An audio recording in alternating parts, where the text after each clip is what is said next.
Welcome to Combat Growth.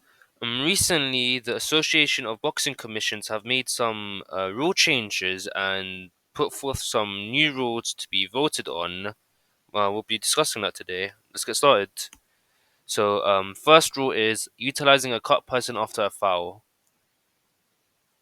When a fighter is the recipient of either an accidental or an intentional foul and receives a laceration from the illegal action, they are free in charge after calling time and putting the fighters to a neutral corner, may call upon the cut person assigned, or in regional shows, a corner with no coaching permitted, to the injured fighter's corner to enter the cage during the 5 minute break and administer aid to the cut to help stop the bleeding.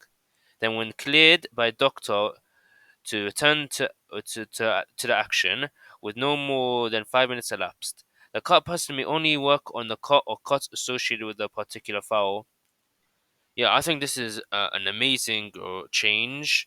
Fighters who get cut from fouls are put in much less of a disadvantage. Fortunately, in MMA, a lot of headbutts happen intentionally and unintentionally, especially when it comes to southpaw versus orthodox matchups.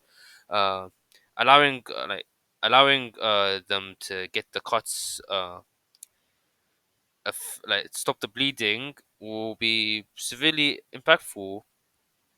A lot of fighters, when they get fouled, open cuts, the opponent starts targeting the cut, and it's pretty unfair because the cut was caused due to a foul. So yeah, I think this is a really good change. Next is standing up fighters and or breaking fights. Standing up fighters from the down position and or breaking fighters while they are standing and pinned against the cage. The referee shall either stand or break the fighters when neither is able to or fails to demonstrate real significant and or sustained effort to advance towards finishing the fight by any method. Simply maintaining what may be perceived as a superior position will not be considered effort to advance towards finishing the fight, nor grounds for a guaranteed opportunity to maintain that position.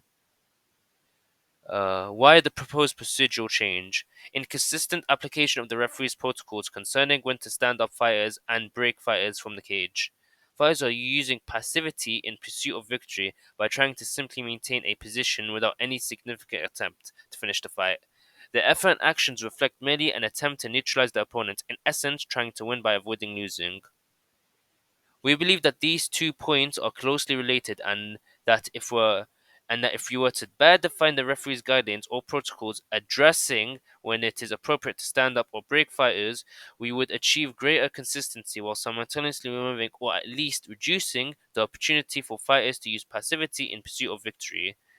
Strategy which we feel fails to fulfill the terms of their agreement with the promoter and their obligation to the fans who pay to watch the competition. Personally, I really hate this rule.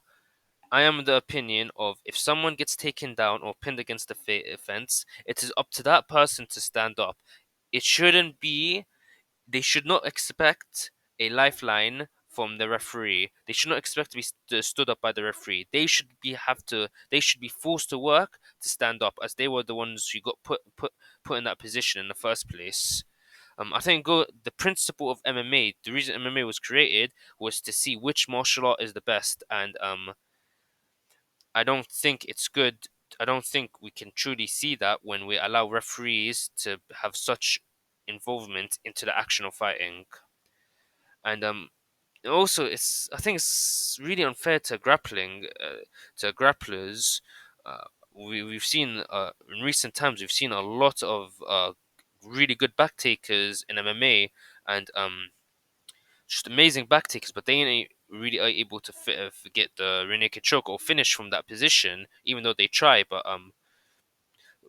a recent example of this is Grant Dawson versus Grant Dawson's last fight. He took his opponent down multiple times, took the back multiple times, like throughout the 3 rounds, but he wasn't able to get the finish. Would we stand the fighters up from there? I don't think that's fair. He earned his advantageous position. I don't think we should, and he wasn't being passive. I don't think it's fair to make him get rid of his position. So the next rule talks about proposed evaluation procedures for eye pokes. As required by the foul language regarding eye pokes, the referee will call timeout. The fighter is allowed a max of 5 minutes to recover from the foul. The 5 minutes begins when the referee calls timeout. The referee will allow the fighter 1 to 1.5 minutes to try and recover from the eye poke. During the 1 to 1.5 minutes, the fighter should be offered a cold compress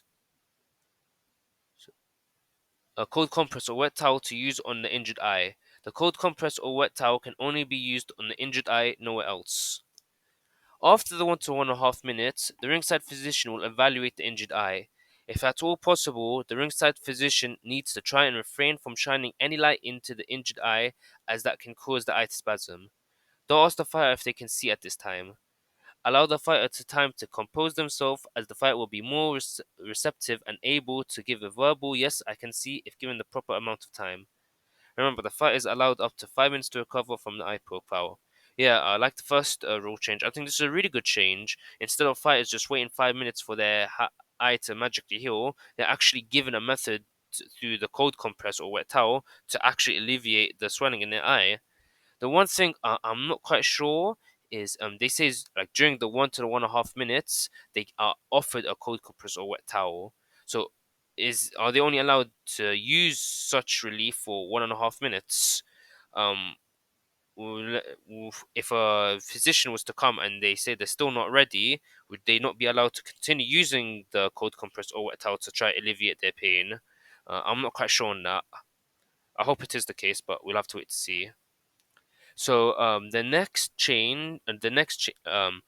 this rule wasn't changed, but it was like it was put to vote to see for it. So let's go through it.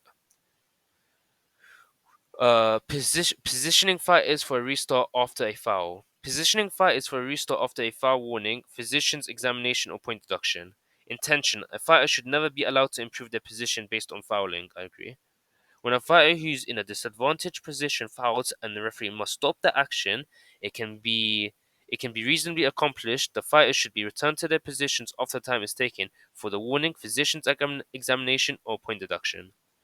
When a fighter who's in this position of advantage fouls, and the referee must stop the action for a warning, physician's examination, or point deduction, the fouling fighter should lose the position advantage when the bout resumes. Note that the terms advantage or disadvantage do not always equate to with top or bottom. An example would be a fighter whose strategy is to avoid stand up and pull his opponent into guard to increase the chances of gaining a submission. If the top fighter fouls, it may be more appropriate to return them to a grounded position. Yeah, I kind of think it's ridiculous that this rule hasn't been enforced in MMA yet. But this part here where they talk about foul fighters fighters from top fouling and losing, they should lose their position. That's already a rule that's already been enforced. But I'm not sure why that's enforced. But if a top player gets fouled, they lose his position. So for example, the second bout between Dustin Poirier and Eddie Alvarez. Eddie Alvarez had him pinned on the cage, had top position, and I think he landed a 12 to 6 elbow. The referee stood them up, and Eddie lost his position. Granted, I believe the 12 to 6 rule is extremely dumb, but it's a rule, and Eddie violated the rules, and he lost his position, which I agree with. But for another example, but this doesn't make sense because when Rafael Sanso fought Davy Grant, they Rafael Sanso took him down, and Davy Grant like intentionally grabbed the fence, and the fight was restarted to take because the referee, I think Herb Dean, took a point from Davy Grant, but him standing up the fight led to Rafael Sanso getting knocked out in the third round, despite being 2 rounds up. That's extremely unfair, and I think the faster this rule is applied to MMA, the better. If you're more interested in getting more details on these rule changes, I've written an article. The link will be below.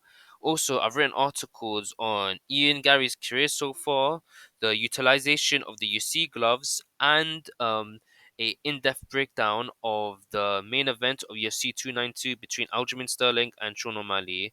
All will be in the link below. If you enjoyed the video, please like and subscribe. Please take care. Thank you for watching.